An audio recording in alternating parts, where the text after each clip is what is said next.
بەناوی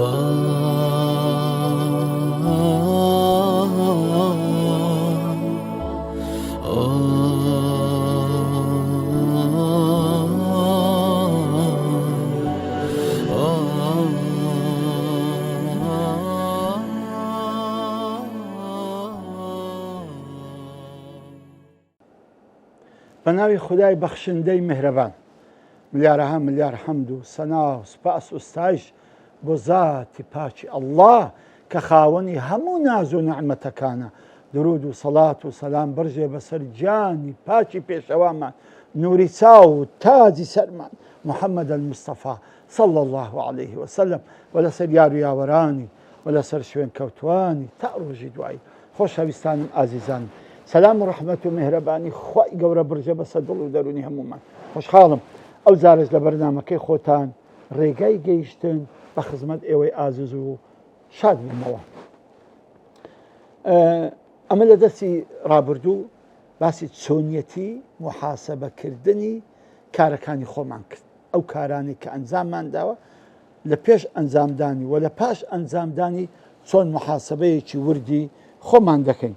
لەبەرەوەی خوای گەورە ئەفەرمێ فەوەڕەبیکە لەنەسئەلەنەهم ئەجمەعین عەمما کانوا یعمەلون. ئەی هەوار، خوای گەورە سون بەخۆی دەخوا، فەوەڕەبیکە ئەی محەممەد عەلەیهی سەڵات وسەلام، قەسەم بەخوای تو لەنەسئەلەنەهم ئەجمەعین، لە هەمووان پرسیار دەکەین عەمما کانوا یعمەلون، ئەو کردەوانی کە کردیتیان. پێش ئەوەی خوا لێمان بپرسی با بە خۆمان لە خۆمان بپرسین، پێش ئەوەی خوا حسابمان لەگەڵ بکا وەکو ئیمامی عومەر فەرمووی با بە خۆمان حساب لەگەڵ خۆمان بکەین، پێش ئەوەی خوا کردەوەکانمان بچێشین با بە خۆمان بیچێشین. سبحان الله، خوای گەورە باسی صادقان دەکا، ئەفەرمی لیەسئەلە الصادقین عن صدقهم، ڕاستگۆیەکان لە ڕاستیەکانیان ئەپرسرێ. ئەی بەدبەخت لە بۆ ئێمە ئەگەر ڕاستگۆیەکان وەکو ئیمامی ئەبوبەکری سدیق و چەندەها پیاوی ئەو ئومەتەکە ڕاستگۆن، ئەگەر ئەوانە لێیان بپرسرێ لەو باشی و پاشی و ڕاستی خۆیان، دەبی ئەمە چەندمان لێ بپرسرێ. ئازیزەکانی من، زەبەڕاستی پێویستمان بەوەیە کە زۆر بەوردی ئێمە حسابی نەفسی خۆمان بکەین. لەو حساب و کتابەی کە لەگە نەفسی خۆمان دەکەین دوو فائیدەی زۆر گەورە قازانج دەکەین. فائیدەی یەکەم، حەقی خوامان زۆر بە جوانی لە بۆ ئاشکرا دەبی. ئایا لەو حەقی خوای گەورە بەڕاستی ئەمن مقەسرم یان مقەسر نیم، لەو حەقی بەڕاستی ئەدام کردیە یان ئەدام نەکردیە، لەو حەقی بەڕاستی بەو شێوەی ئەنجامم داوە کە پێغەمبەر ئەمنی فێر کردیە صلی الله عليه وسلم یان نا، بەڕاستی ئیخلاسم تێدا بۆ یان تێدا نەبووە. لەم لێ پێچینەوەی بەڕاستی هەموو حەقەکانی خوای گەورە لە پێش چاوت ئاوا ڕوون و ئاشکرا دەبێت کە ئەتوو چۆنی بەرامبەر حەقەکانی خوای گەورە. ئاو بەڕاستی زانینی تەقسیری خۆت بەرامبەر حەقی خوای گەورە، زاتر ئینسان شەرمەزاری، ڕوڕەشی، ئینکیسار، خضوع، ملکەچی لە بۆ پەیدا دەبی. خوای گەورە ئەگەر بتبینی تۆ بەندەیەکی ملکەچی، بەندەیەکی بە خضوعی، بەندەیەکی بەڕاستی ئینکیساری، خۆت ئینکیسار کردووە بەرامبەر خوا، بەڕاستی خوای گەورە لێت قبوڵ دەکا و بەرزت دەکا و لێشت خۆش دەبیتن. دووەم فائیدە ئەوەیە کە بەڕاستی ئینسان عیبەکانی نەفسی خۆی دەزانێت. کە بەڕاستی ئێمە هەتا کردەوەکانی خۆت میزان نەکەی، هەتا کردەوەکانی خۆت محاسەبە نەکەی، بەڕاستی ئەتوو لە عیبی خۆت نازانی، ئەسڵەن لە عیبی خۆت نازانی. جا عاریفان ڕەزا و ڕەحمەتی خوایان لێبی ئەفەرمی هەر کەسێک کە دەیهەوێ عیبی خۆی بناسی بە چوار ڕێگا هەیە کە ئەو عیبەی خۆت دەناسی. چوار ڕێگامان هەیە، بەو چوار ڕێگای ئەتوو عیبی خۆت دەزانی. ڕێگای یەکەم، شێخێکی ڕەبانی لە خواترسی کامەڵی ڕێک و پێک هەبێ، ئەم شێخە بچیتە خزمەتی هەموو نەخۆشیەکانی نەفست و دەردەکانی دڵت و عیبەکانت پێ بڵێت، هەموو بە شێوەیەکی زۆر جوان. بەبیرتانە کە باسی مەولانە خالید نەخشەبەندیم کرد ڕەزا و ڕەحمەتی خوا لێبی کە چۆکن شێخەکەی هیند شێخ عەبدوڵڵای دەهلەوی، دەزانی لەوێ چی فێر کرد، خۆ عالیمێکی گەورە بوو شێخ خالیدی نەخشەبەندی، مەولانە خالیدی نەخشەبەندی، خۆ عالیمێکی گەورە بوو کە چۆ هیند، بەڵام نەیهێشت دانیشی دەرسی پێ بدا و لەگە فەقێیان بخوێنی، بەڵکو کردە خزمەتکاری فەقێیەکان. کردی ئەوەی کە زیچی فەقەیەکان بشوە، کە جێشتی لە بۆ غورفە و لە حوجرەی فەقەیەکان بدا، کە ئەوەی لێکرد کەنانی لە بۆ فەقەیەکاندا بنێتن، کە خزمەتکاری فەقەیەکان بکە.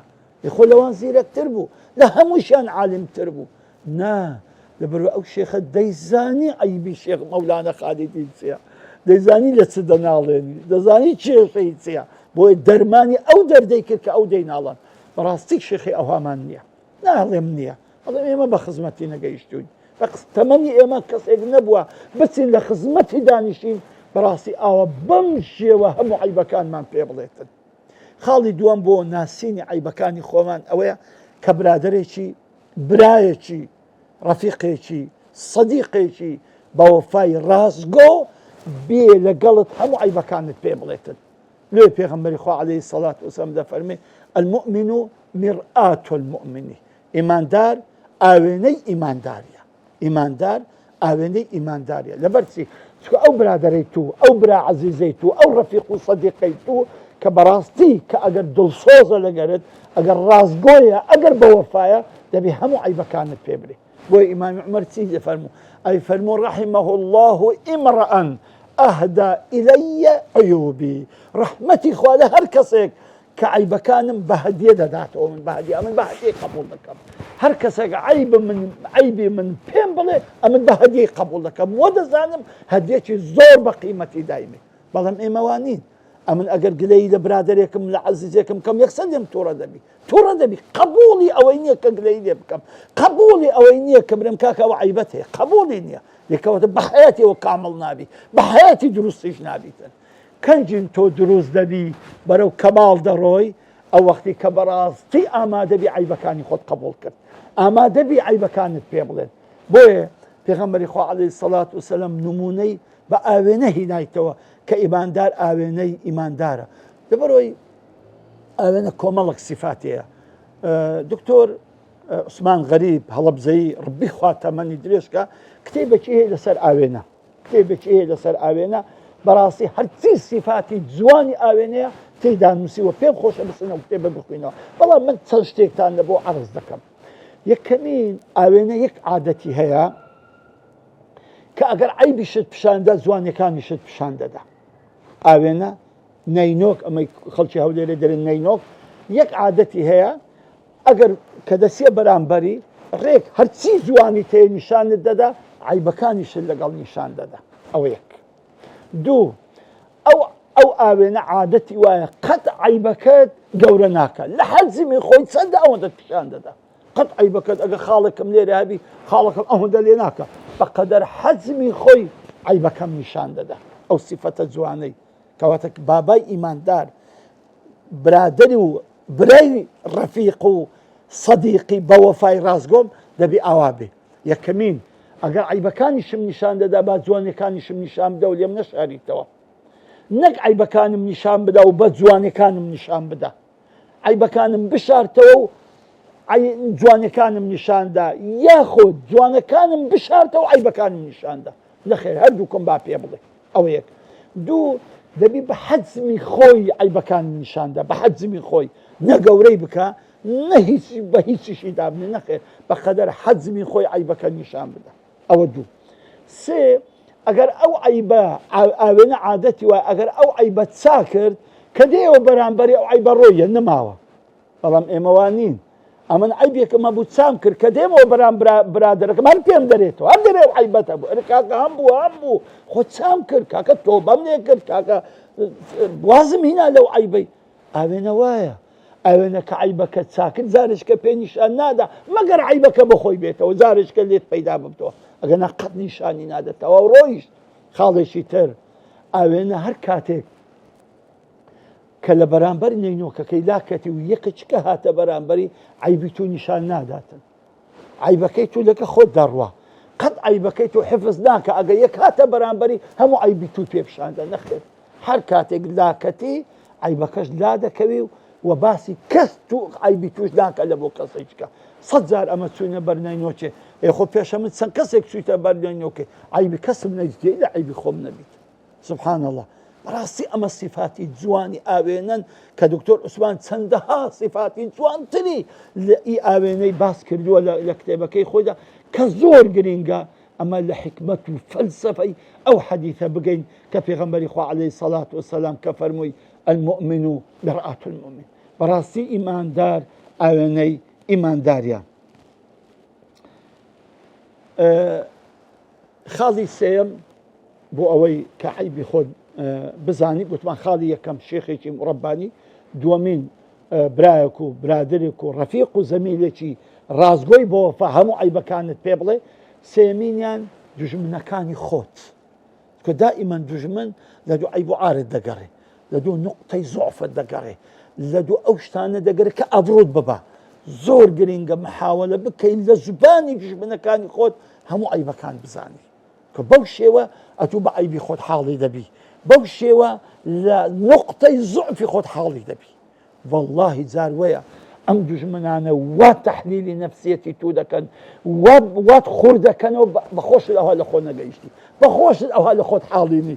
سبحان الله، ئەوەندە بە جوانی تەحلیلی نەفسیەتی تو دەکەن، حاڵەتی تو باز دەکەن، نوقتە زوعفەکانت باز دەکەن، ئەوە زۆر ئیستیفادەی لێ دەکرێتن. سبحان الله، کاتێک کە دائیرەی ئەم لە زمانی بەعسیەکان کە دائیرەی ئەمن جیران مەلەفاتی خەڵکیان دیتەوە نییە، مەلەفاتی فلانی فلانی. سبحان الله، ئەو مەلەفەتانە دەخیندەوە لەو تەقریرانە نووسرا بوو چها نوقتەی زوعفی ئەو پیاوەیە تێیدا نووسرا بوو. یعنی زۆر سەیرە دەریست ئەوەنە چەند بە وردی تاقیبی ئێمەیان کردووە تاکو نوقتە زوعفەکانمان کا ئیش لەسەر بکەن.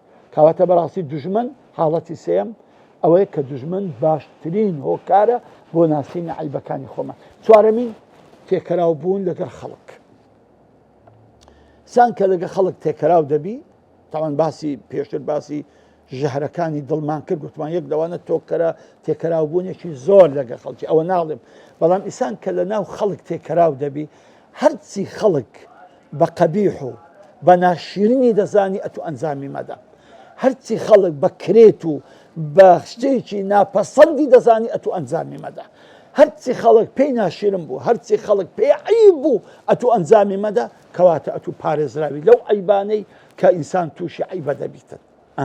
کە بزانە ئینسان لە کاتی تێکەڵاو بووندا بەڕاستی دەبی ئیستیفادە لە خەڵک بکە، بەڕاستی ئیستیفادە لە هەم و غەم و ئەفکار و بۆچوونی خەڵک بکە، ئیستیفادە بکە لەوەی کە خەڵک کاکە مەسەلەن لەو بازاڕەدا خەڵک چیان پێ ناخۆشە، خەڵک ڕچیان لە چ دەبتەوە، خەڵک بە چ دڵیان تۆن دەبی، خەڵک لە چ بێز دەکەنەوە، خەڵک لە چ تووڕە ئەبن، هەموو ئەوانە لە لای خۆت تۆمارکە بنووسەوە، کەواتە ئەو کاتی ئەوانە ئەنجام مەدە بەڕاستی ئەتو ئینسانێکی بەرەو کەماڵ دەڕۆی، چونکە ئینسان خواوای دروست کردووە لەو ڕۆژەی دەبی هەتا دەمری دەبی ڕۆژ بەڕۆژ بەرەو کەماڵ بڕۆی، چونکە کەونیش ڕۆژ بەڕۆژ بەرەو کەماڵ دەڕوە، ئەتوش دەبی بەرەو کەماڵ بڕۆی.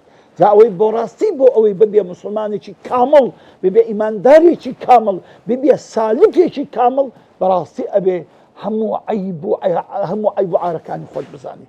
جا بۆیە لە پیاوێکی عاقڵیان پرسی بەس پێم بڵێ زەنابت بە چ عاقڵ بووی، بە چ یعنی ئەو هەموو خوڕەوشتە بەرزە، ئەو هەموو ئەخلاقە جوانە لە چ فێر بووی؟ وەڵڵاهی لە خەڵکی هەرچی خەڵک پێیان ناخۆش بوو ئەنجامم نەدەدا، هەرچی خەڵک پێیان عیب بوو ئەنجامم نەدەدا، هەرچی خەڵک پێیان کرێت بوو ئەنجامم نەدەدا، هەرچی خەڵک پێیان پێ بچووکی و پێ قیمەتی بوو ئەنجامم نەدەدا. لێکەواتە یعنی ئەمیش پارێزرام لەو هەموو عیب و عارێک کە خەڵک پێیان ناخۆش. لێکەواتە ئازیزان، بەڕاستی یەکێک لە فائیدەکانی تەسکیەی نەفس ناسینی عیبەکانی خۆمانە. وەڵڵاهی ئینسان هەتا عیبی خۆی نازانی خۆشی تەسکیەکە و ناشتوانی عیبەکانی خۆی چاکاتن. ئەمما ئەگەر بەڕاستی تۆ ئامادەت هەبوو کەسێک هات نەخدێکی لێگرتی، وەنی ئەتو کارێکت کردووە، محاضەرێکت داوە، شتێکت کردووە، یەکێک دێ کە گلەیەکە لێ دەکات کە نەخدێکت لێ دەگرێت، ئینفعال مەکە، هەڵمەچوو، گلەی لێ مەکە، ڕق و قینەی لێ هەر مەگرە. ئەسڵەن ئەو پیاوە ئەو کەسە لە بە تویتی ئەگەنا قسەی نەدەکرد ئەتو هەر بەو عیبۆ لەداو خەڵک مەشهور دەبی و خەڵک ئابڕویان دەبردی و زەمیان دەکردی، بەڵام کە پێت دەرێ ئەو عیبەتێ دەبی نووسەوانی ماسکێ دەبی سوپاسی بکەی کە ئەم پیاوە ئەتوی خۆش دەوێت ئەو عیبەی بە تو گۆتیە. بەڵام بەداخەوە ئێمە ئاستی ئێمە، ئاستی ئیمانی ئێمە، ئاستی خۆڕەوشتی ئێمە نەگەیشتە ئەو مستەوایەی کە بەڕاستی بتوانین عیبی لە یەکتر قبول بکەین، گلەیی لە یەکتر قبول بکەین، ئەگەر دەمانەوێت بەرەو کەماڵ بچین بەرەو تەواوی بچین نەفسێکی مزەکامان هەبێ بەڕاستی دەبی ئامان دەبی هەرچی عیبە پێت بڵێن تۆش قبوڵی بکەیت تاکو دیدار و بابەتێکی تر بەخوای گەورەتان دەسپێرم والسلام عليكم ورحمة الله وبركاته.